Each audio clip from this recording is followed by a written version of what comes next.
बिस्मिल्लाहिर्रहमानिर्रहीम। स्टार्ट करते हैं आज का टॉपिक। आज हम डिस्कस करेंगे ग्रीडी एल्गोरिदम्स में डाइजेस्ट्रा। ये काफ़ी फेमस एल्गोरिदम है और ये इस्तेमाल होता है to find the shortest path to reach a destination. इस ग्राफ को सबसे पहले एनालाइज करें। इसमें हमारे पास 4 वर्टेक्स हैं, ए, बी, सी एंड डी, और इनके दरमियान में कुछ एजेस हैं। जैसे वर्टेक्स ए और बी को कनेक्ट करने के लिए हमारे पास ये एक एज है फ्रॉम ए टू बी, और इसका जो कॉस्ट है वो है 5। इसी तरह बी से डी के लिए एक हमारा एज है जो बी वर्टेक्स और डी वर्टेक्स को आपस में कनेक्ट कर रहा है, इसकी कॉस्ट है 11। Similarly from B to C there is an edge और इसकी कॉस्ट है 4। इसी तरह डी से सी, इसकी कॉस्ट है 5। अब ये हमारे पास एजेस और वर्टिसेस हैं। इनमें हम देखेंगे कि किस तरह से किसी सोर्स से हम स्टार्ट करेंगे तो किसी डेस्टिनेशन तक पहुंचने के लिए कौन सा शॉर्टेस्ट पाथ है।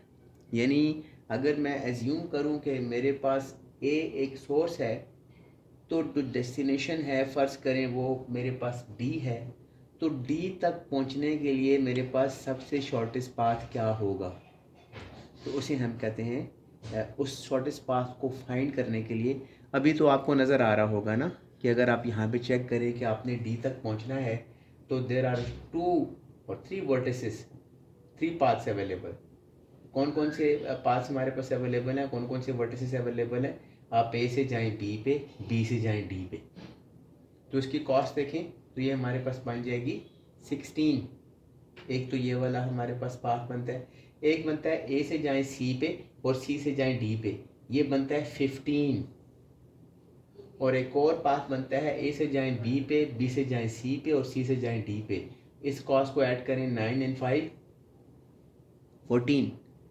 तो यहाँ पे आपको ग्राफ जब आप व्यू कर रहे हैं आपको नज़र आ रहा है कि कौन सा पाथ हमारे पास शॉर्टेस्ट है, आप फाइंड कर सकते हैं। लेकिन हमने इसके लिए कोई एल्गोरिदम बनाना है ताकि जब हम वो एल्गोरिदम किसी कंप्यूटर में रखें, सिस्टम में रखें और उसे हम एग्जीक्यूट करें तो एल्गोरिदम डिटेक्ट कर सके कि कौन सा शॉर्टेस्ट पाथ है। तो उसके लिए हमारे पास जो एल्गोरिदम आज हम डिस्कस करने जा रहे हैं वो है डाइजेस्ट्रा। डाइजेस्ट्रा एल्गोरिथम में क्या करते हैं, सबसे पहले आपने ये करना है कि एक टेबल ड्रॉ करना है लाइक दिस।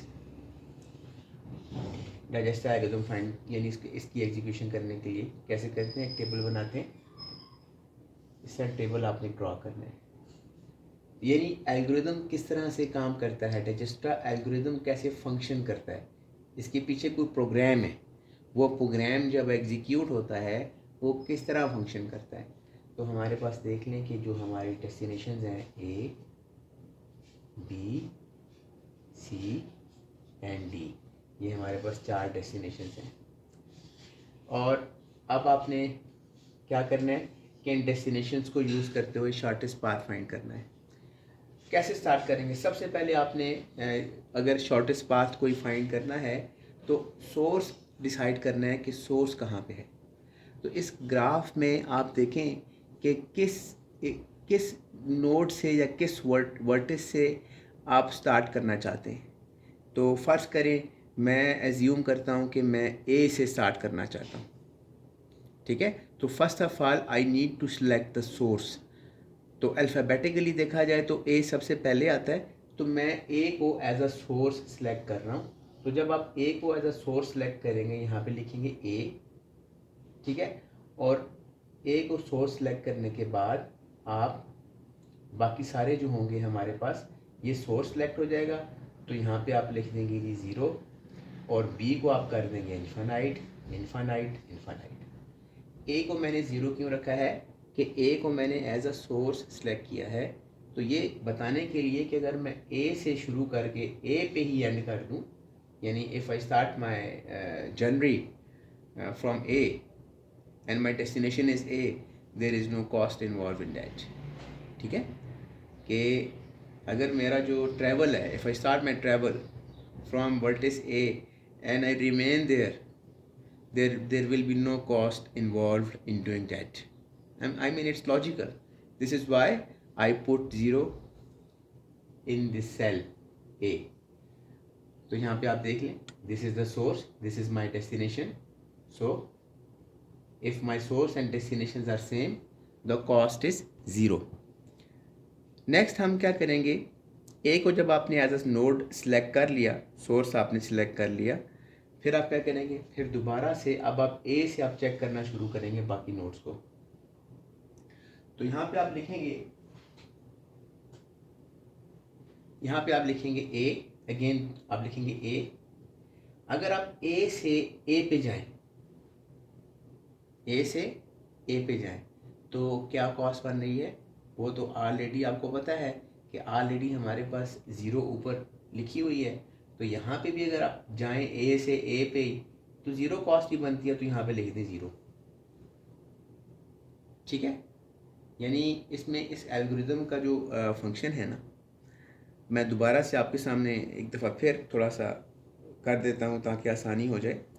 ये जो एरिया हमने सिलेक्ट किया हुआ है ना यहाँ पे, इसे आप यूँ समझ लें कि यहाँ पे हमने सिलेक्ट किए हैं अपने सोर्सेस. ठीक है, यहाँ पे हमने सोर्स सिलेक्ट किया है और यहाँ पे एक और सेल बना दें, इसका नाम रख दें सिलेक्ट. ठीक है. तो सबसे पहले आपने क्या किया कि सोर्स आपने सिलेक्ट किया ए. तो ए से अगर आप ए पे ही जाएं, यानी if you don't make any travel, तो वहाँ पे क्या होगा, कॉस्ट आपकी 0 आएगी. जब आपने ट्रैवल नहीं किया, ए से आप मतलब ए पे ही हैं, तो बाकी सारे के सारे नोड्स को आप इनफाइनाइट इसलिए कर देंगे कि अभी आपने जर्नी स्टार्ट नहीं किया, अभी आप बिल्कुल अपने सोर्स पे खड़े हुए. You have just selected your source. ठीक है. जब आप ये सिलेक्ट कर लेंगे, इसमें देखें कि सबसे जो मिनिमम है वैल्यू वो क्या है.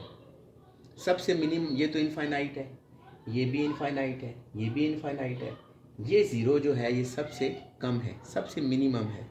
तो यहाँ पे आप क्या करेंगे, सिलेक्ट ए. ठीक है. कि इस रो में सबसे जो मिनिमम वैल्यू होगी उसे आप कहेंगे सिलेक्ट, कि आप उस नोड को सिलेक्ट कर लेंगे. Why are you going to select that vertex, कि नेक्स्ट आइट्रेशन में आपने उस वर्टिस को जो सबसे मिनिमम था इस रो में सिलेक्ट किया हुआ था, उसे आप फिर यहाँ पे रख के उसके डिस्टेंस आप चेक करेंगे बाकी नोड्स तक पहुँचने के लिए क्या है. तो अब यहाँ पे आप चेक करें, if I am standing on node A and I want to go to the node A, there will be no cost involved.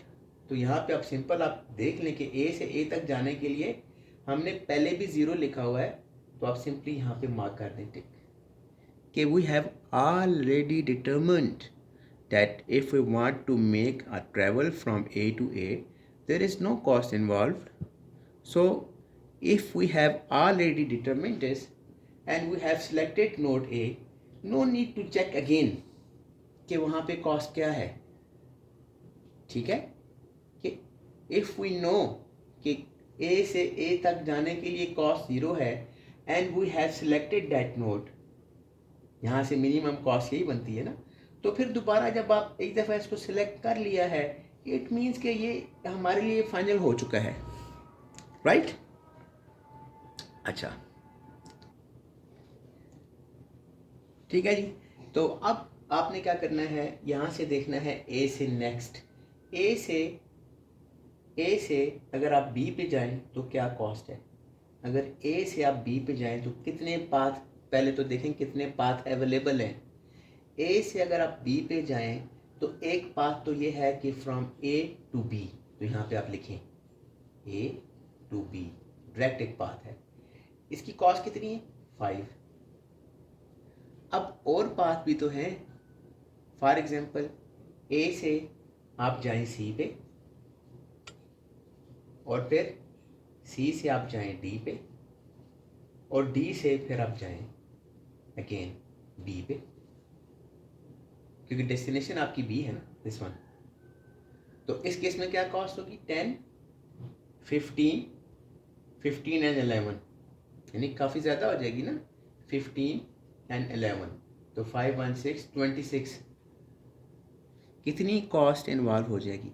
अब यहाँ पे डाइजेस्ट्रा का ये रूल आप देखिएगा, पाथ पाथ आर देयर, ए से सी पे जाएं, सी से डी पे जाएं, डी से बी पे जाएं, ए से सी पे जाएं, सी से फिर बी पे जाएं, ये भी कर सकते हैं ना।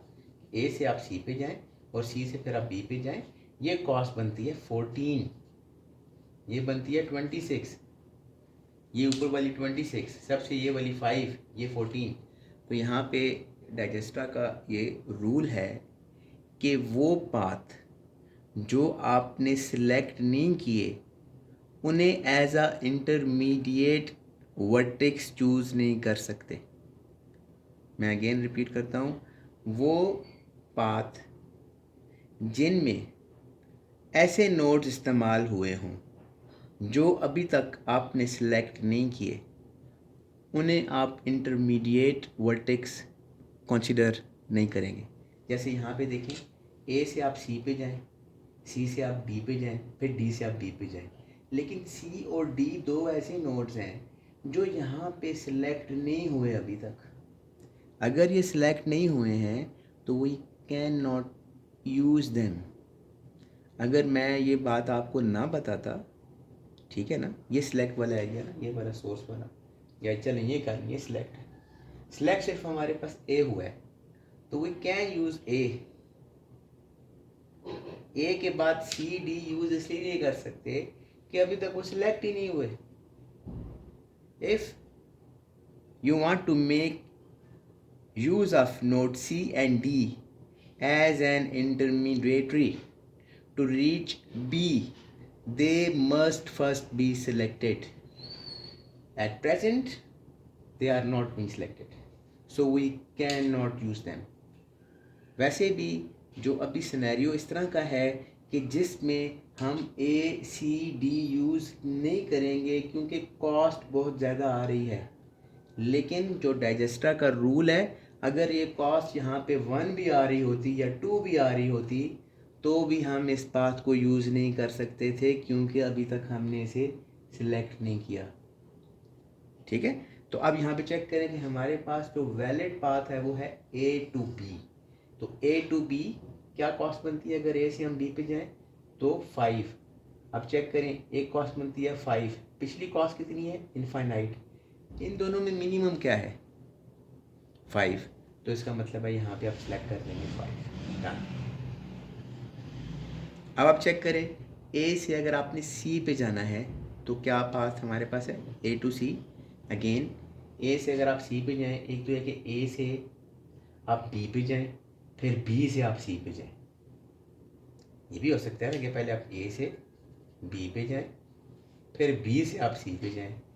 लेकिन आप ये नोट करें, इस पे कॉस्ट जो बनती है ए से बी और बी से सी, ये बनती है 9।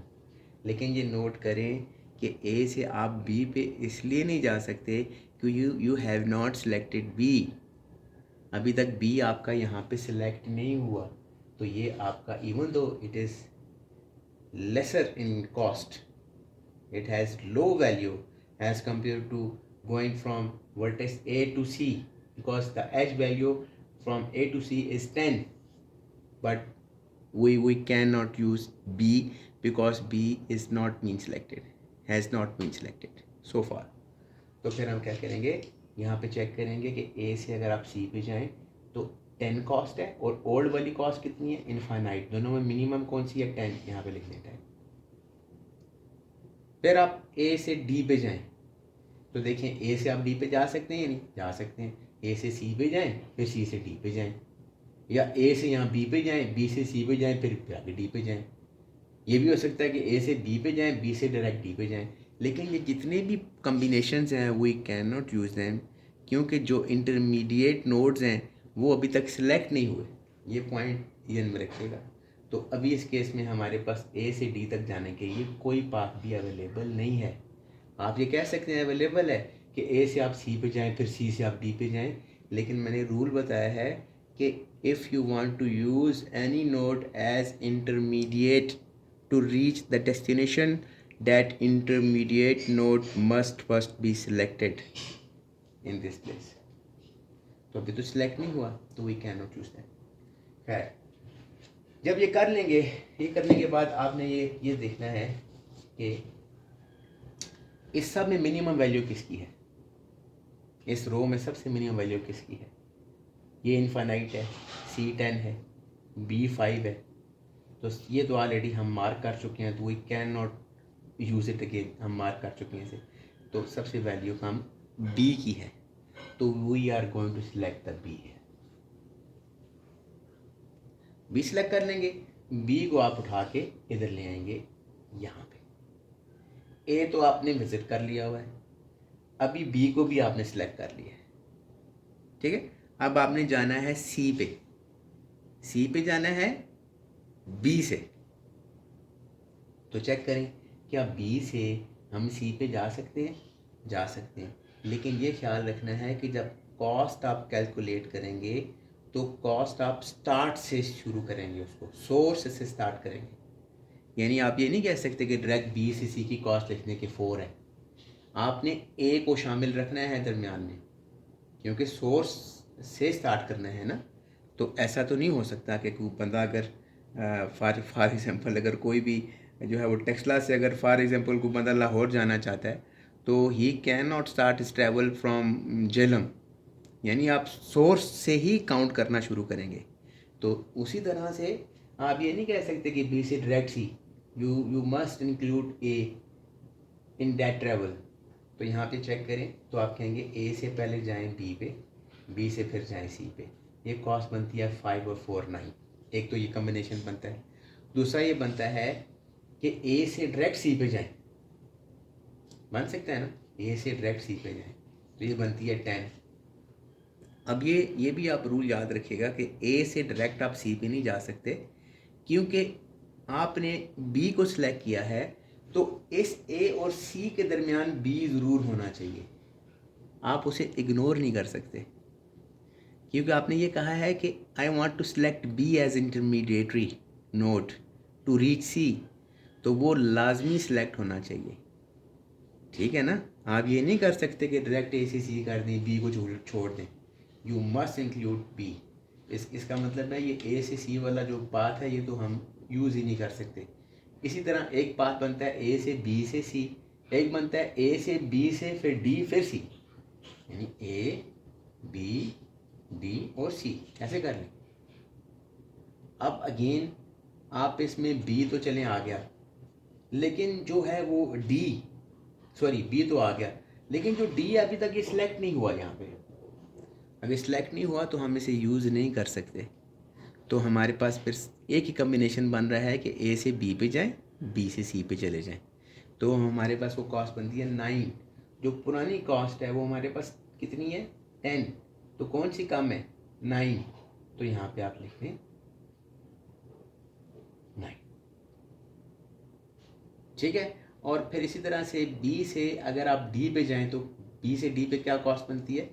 बी से डी पे जो पाथ बनता है वो बनता है ए से जाएं बी पे और बी से जाएं डी पे। एक तो ये पाथ बनता है आपके पास, ए से जाएं बी पे, बी से जाएं डी पे। ये कितना बनता है? 11 और 5 16, तो यहाँ पे आ जाएगा 16। और कोई पाथ हम नहीं सिलेक्ट कर सकते, ए से सी नहीं कर सकते, इसलिए नहीं कर सकते कि उसमें बी नहीं है। आप ये भी तो कह सकते हैं ना कि डी तक जाना है तो ए सी डी कर दें, ये नहीं कर सकते क्योंकि आपने बी को सिलेक्ट किया हुआ है, तो बी को लाजमी होना चाहिए as a intermediate node, right. Next आपके पास है जी, यहाँ तक आप जब कर लेंगे तो फिर आप सिलेक्ट करेंगे इसमें सबसे मिनिमम वैल्यू कौन सी है, तो यहाँ पे सबसे मिनिमम वैल्यू है सी, तो यहाँ पे सिलेक्ट कर दें सी इस रो में। तो सी को अब यहाँ पे ले आए, जब सी को यहाँ पे आप ले आएंगे, सी को अब यहाँ पे ले आएंगे, यहाँ पे लाने के बाद अब आपने क्या करना है, सी से देखना है कि ए तो आपका मार्क हो चुका है, बी भी मार्क हो चुका है, सी ऑलरेडी आपने सिलेक्ट कर लिया हुआ है, तो दैट्स इट। अब सी से सिर्फ डी तक कॉस्ट आपने देखनी है कि सबसे मिनिमम कॉस्ट क्या है सी टू डी। तो चेक करें, अगर सी से डी जाएं तो कितने कम्बिनेशन बन सकते हैं आपके पास। तो ए से स्टार्ट करना है कि पहले आप ए से स्टार्ट करें, ए से बी पे जाएं, बी से सी पे जाएं और सी से डी पे जाएं। एक तो ये कम्बिनेशन है ए बी सी डी। दूसरा आपके पास कम्बिनेशन है ए से स्टार्ट करें, ए से सी पे जाएं, सी से डी, यानी ए सी और डी, ये पाथ बनता है। और क्या पाथ बनता है? ए से स्टार्ट करें, ए से जाएं सी पे, सी से जाएं फिर बी पे, और बी से जाएं फिर डी पे। ठीक है ना। अब ये तीनों पाथ वैलिड हैं कि नहीं? तीनों पाथ वैलिड हैं क्योंकि इसमें बी और सी हमने यूज़ किए हैं एज ए इंटरमीडिएटरी। ये दोनों ट्राइवर्स हो चुके हैं, देख लें यहाँ पे ऑलरेडी आपने इनको ट्राइवर्स कर लिए। और दूसरी बात यह है कि जो नोड जिसको हम यूज़ करके जाना चाहते हैं वो भी दरमियान में सिलेक्टेड है, यानी सी लाजमी होना चाहिए, तो सी तीनों में मौजूद है। अब इन तीनों की कॉस्ट देखिए, सबसे मिनिमम कॉस्ट किसकी आती है? तो सबसे मिनिमम कॉस्ट जो है आई थिंक मुझे नज़र आ रही है यहाँ से, ए सी और डी पे जाएं तो ये बनती है 15, एक ये बनती है 15। अच्छा, फिर अगर ए से आप बी पे जाएं और बी से डी पे जाएं, ए बी सी और डी, तो ए से बी पे जाएं 5 4 9 10 11 12 13 14, इसकी बनती है 14, ये वाली कॉस्ट। अब ए से बी पे, बी से डायरेक्ट डी पे नहीं जा सकते क्योंकि सी आपने उसमें सेलेक्ट नहीं किया हुआ, दैट इज़ इनवैलिड। ठीक है, एक तो ये 14। अब देखें ए सी बी डी, इसको चेक कर लें। ए से जाएं सी पे 10, सी से जाएं बी पे 14, बी से जाएं फिर डी पे, तो अच्छी खासी कॉस्ट बन जाएगी, 14 + 11 25 बन जाएगी। तो ये काफ़ी ज़्यादा कॉस्ट बन जाएगी। तो इसमें सबसे कम कौन सी है? ये वाली है 14, तो यहाँ पे आप लिख दें 14। अब ये ख्याल कीजिएगा कि अभी मैं आपको पढ़ाते हुए दरमियान में एक छोटा सा पॉइंट था, वो मैं बताना आपको मिस कर गया। वो ये है कि जब आप कॉस्ट यहाँ पे लिखते हैं ना, तो उस कॉस्ट का जो पाथ है वो भी साथ आप लिख दें कि इसका जो पाथ है वो है ए बी सी और डी। ये मैं उसकी रीज़न बताता हूँ बाद में। ठीक है जी। जब आप ये कर लेंगे, यानी इसका भी पाथ आप देखें 9 वाला पाथ है ना, ए से सी तक जाने के लिए ए बी और सी, इसका ये था 9 के लिए क्या पाथ बन रहा था? ए बी और सी, ऐसे सी तक जाने के लिए ए बी और सी। इसी तरह से ए से आपने बी पे गए हैं तो ए से बी पे डायरेक्ट जो है वो आपके पास ये पाथ ऐसे बन रहा था ए टू बी। ठीक है, ये मैं यहाँ पे दोबारा चले मैं ऐसे थोड़ा सा और 9 लिख के इसका बनता है ए बी सी, ऐसे कर देता हूँ। अच्छा, अब यहाँ पे जब ये कर लेंगे, अब सबसे आखिर में देखिए सबसे कम कौन सा है इस सारी लिस्ट में। अब मजबूरन आपको सी सिलेक्ट करना पड़ेगा, सॉरी डी सिलेक्ट करना पड़ेगा, तो डी यहाँ पे लें क्योंकि डी रह गए ना, बाकी सारे तो सिलेक्ट हो गए।